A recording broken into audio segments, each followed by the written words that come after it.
It wasn't supposed to leak. Not from that kind of room. The event was private, guest list only, phones sealed, press excluded. The kind of gathering where everyone knows how to act. Speak low, move slow. Don't post, don't stare. But someone always stares, and someone always remembers. The first mention was a single post on a locked account with barely any followers. If you were at the rooftop thing last night, was that really RM talking to her that long?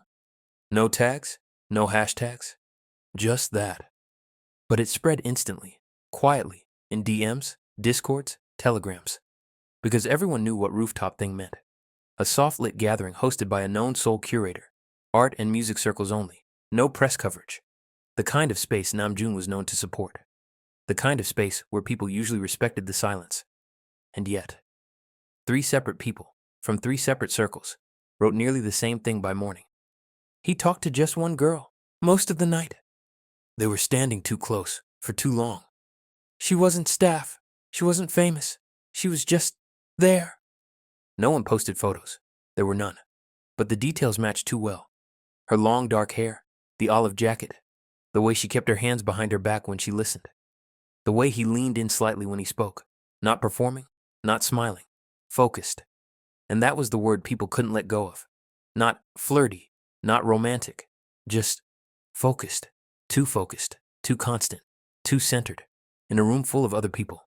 Because that's what cracked the surface. Not who she was, but how little else seemed to matter around them. Observers noticed, other guests noticed, and when someone notices in a space like that, it never stays contained. The question wasn't, what did they talk about? The question was, why didn't he stop? Because the room was full. The eyes were there, and he kept going. Not quietly, but just loud enough for people to look twice. Not hidden, not announced, just unmissable. And for someone like him, that was a choice. And no one knew how to justify it. It wasn't the kind of event where people pull out their phones. Not the kind where someone shouts across a room. Not a party, not a launch, not a celebration. It was curated. Silent music, curated walls, curated guests. Each person chosen, each seat intentional. A space built for observation, but not for notice. Which is why what happened stood out more than it should have. By all accounts, RM arrived quietly, dressed in dark neutrals, alone. A nod at the door, a brief word with the host. He moved through the room like someone used to disappearing into it, and for a while, it seemed like he had. Until she appeared. No one could place her, not a public figure, not one of the usual gallery regulars, just a girl in soft layers and low heels, carrying a small notebook, not even a clutch. And from that point on, it changed. Not the event, not the music, not the crowd, just his placement in it. He wasn't floating anymore. He was anchored, standing near the bar, but not ordering, facing her more than the room, tilting his head slightly when she spoke. His hands, always expressive, always in motion, now still, tucked into his coat pockets like he was holding the moment too tightly. And fans didn't need photos to feel the shift, because the people in that room saw it. And even though they didn't post, they talked. One person described it like this. It wasn't loud, but it disrupted the space. Like the two of them were creating a separate room inside the room. You felt it, even if you weren't looking. Another added, she smiled with her eyes. He barely smiled at all, but he didn't look away. That line made it into the fandom echo chamber almost immediately. He didn't look away. And the weight of that repeated itself. Because if it had been 5 minutes, nothing. 10 minutes, maybe polite. But people clocked it at almost 40, in a space where the longest conversations usually last 6, where attention is currency, and silence is strategy. And yet, he stood there, visibly, openly, repeatedly choosing not to circulate, not to split his focus, not to perform presence. Just her. One person. In a room full of people who weren't supposed to speak about what they saw, but still walked away asking the same thing. Did he forget we were there? Or worse, did he not care? By the 3rd day, the room had started to dissolve into memory, but the moment hadn't. The event itself had come and gone without incident. No names in the press, no photos leaked, no scandals.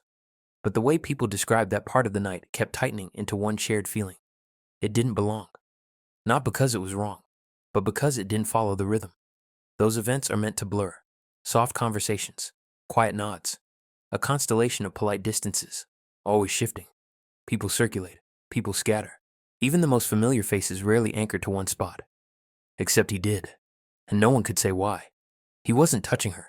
He wasn't laughing. He wasn't even leaning in that close. But his focus was total. One guest said, it wasn't what they were doing. It was what they weren't doing. They weren't performing for the room. That was the tension. Because RM wasn't supposed to be careless. And yet this wasn't careful. It wasn't about secrecy. There was nothing secret. But it wasn't openness either. It was something in between. Something that shouldn't have been visible, but was. And that middle ground? That's what disturbed people.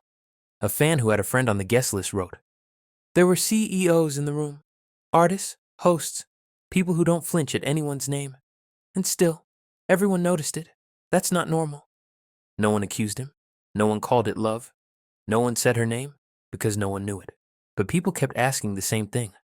Why just her? Why the whole night? Why no shift in posture, in distance, in rhythm? Because at some point, it stopped looking like a moment and started looking like a choice. And the fans didn't know how to frame that. Because Namjoon is the one who explains himself, the one who narrates his thoughts, who gives context, who offers meaning. But there was no caption this time.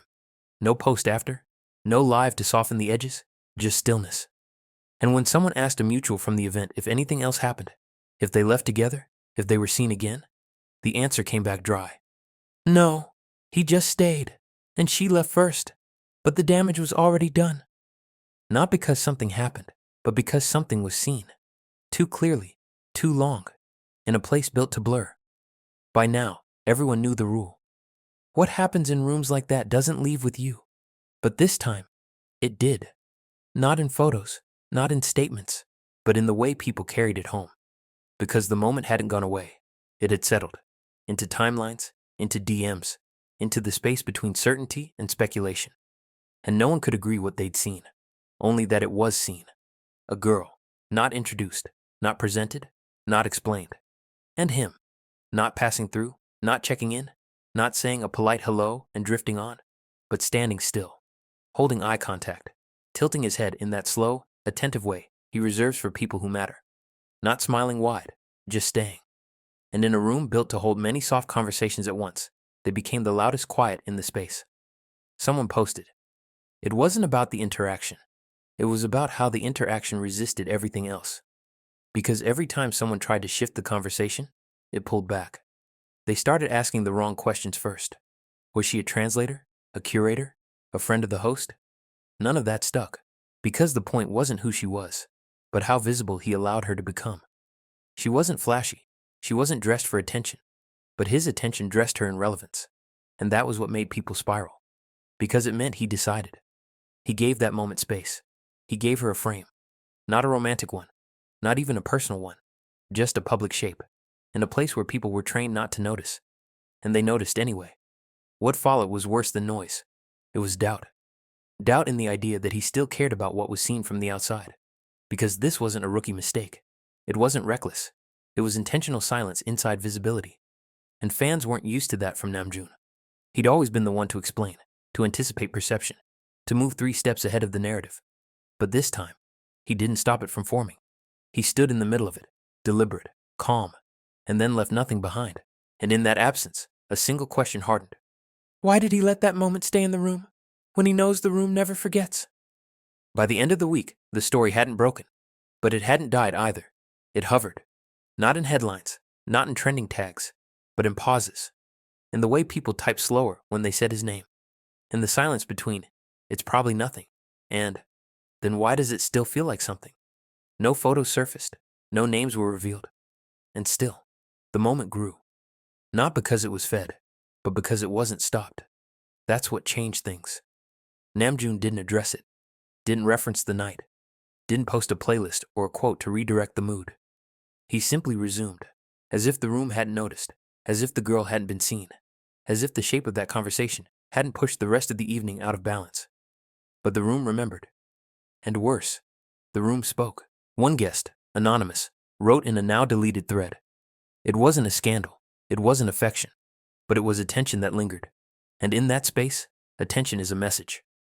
That line made its way into fan spaces, screenshot, paraphrased, embedded under edits that no longer matched the tone. Because now, Every soft photo of him in candlelight, every thoughtful quote, every slow interview clip felt heavier, felt like it had echo. He didn't do anything wrong, but he didn't do what they thought he would. He let the moment exist, fully, visibly, unfolding across time and gaze, without controlling its exit. And that's what unsettled the most devoted. Because if he, the most deliberate, the most careful, the most measured, let something like that stay open, then maybe the line they believed in never really existed. Maybe it was them who drew it. And maybe he'd already stepped over it a long time ago, gently, quietly, without telling anyone he had. The girl. She never reappeared. No one found her socials. No one confirmed her name. She vanished the way she arrived, unnoticed until it was too late. But she didn't need to return, because what stayed wasn't her. It was the allowance, the space he gave, the choice to not protect that moment from being seen, the fact that he let it echo, and then let the echo do the rest. And now, the room would never fully close again.